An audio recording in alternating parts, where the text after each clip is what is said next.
Hi, ako si Bon, working student. At ngayong araw nga pala guys ay tinumal yung aming paninda guys. Halos walang bawas ngayong mga paninda namin guys. Wala kasi gaanong tao ngayon. At kung interesado ka sa aking buhay, tara samahan mo ako for today's video.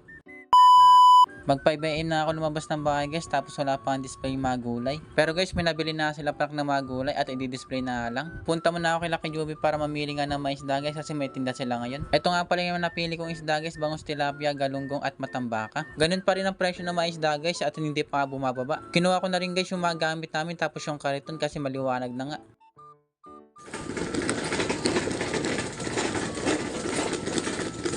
Tapos na rin guys maglista ng gulay si Frank guys, kaya i-display ko na rin to mga isda namin sa kariton. May mga yellow na rin to yung mga isda namin guys, kasi nga pre yung yellow kila kay Joby. After ko naman i-display yung mga isda guys, si Frank naman i-display yung mga gulay. Yung mga presyo nga pala ng gulay guys, halos same nga lang na nakaraan ng tinda namin. Mahal talaga yung gulay at isda ngayon guys, kaya no choice tayo kundi magtinda pa rin. Ang problema nga lang dun guys ay konti nga lang talaga yung kikitain natin kapag mahal nga yung mga paninda. At okay na yung mga paninda namin guys, at karne na nga lang ang kulang, kaya kukuha muna ako ng karne. Ang kinuha ko nga lang pala ng karne guys ay buto-buto tapos laman, at pagkatapos nito guys aalis na kami. Medyo maaga nga pala kami nakarating dito guys sa Saint Cecilia guys.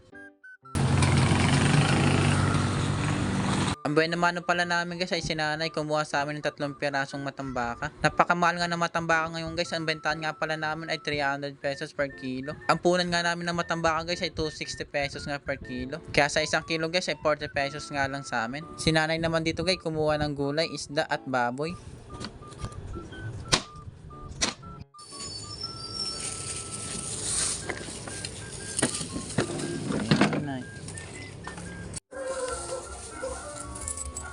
Yan ay.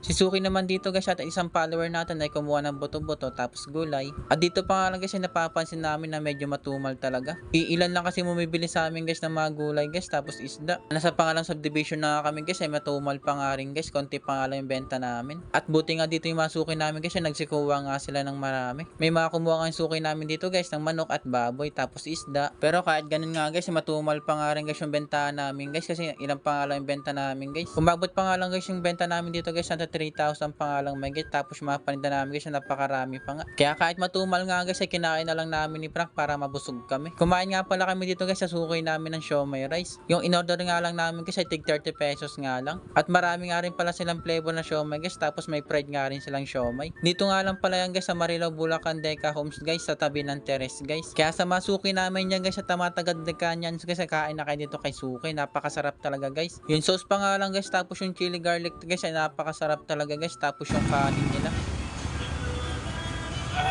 Good. At may palamig nga rin pala sila dito guys, kapag nauuaw kayo ay bibili nga lang kayo guys. May tig 5 pesos nga pala silang palamig guys, tapos tig 10 pesos na palamig. At yung kinuha nga pala namin ng palamig guys yung tig 5 pesos nga lang, pero sulit guys, napakasarap ng kain namin. After namin kumain guys ay umuwi na kami guys para masoli na namin yung mga paninda namin na napakarami. Babawi na lang kami guys sa susunod na tinda namin guys para makabawi naman kami. At pinabalik ko na guys yung isda guys kay Frankie guys. Hello guys, ayan guys, ang dami namin tira guys. Yung isda na soli na ni Frank. Goods, Frank. Ano, kamusta? Best lang guys, kahit matumal. Happy lang dapat. Ang dami talagang tira.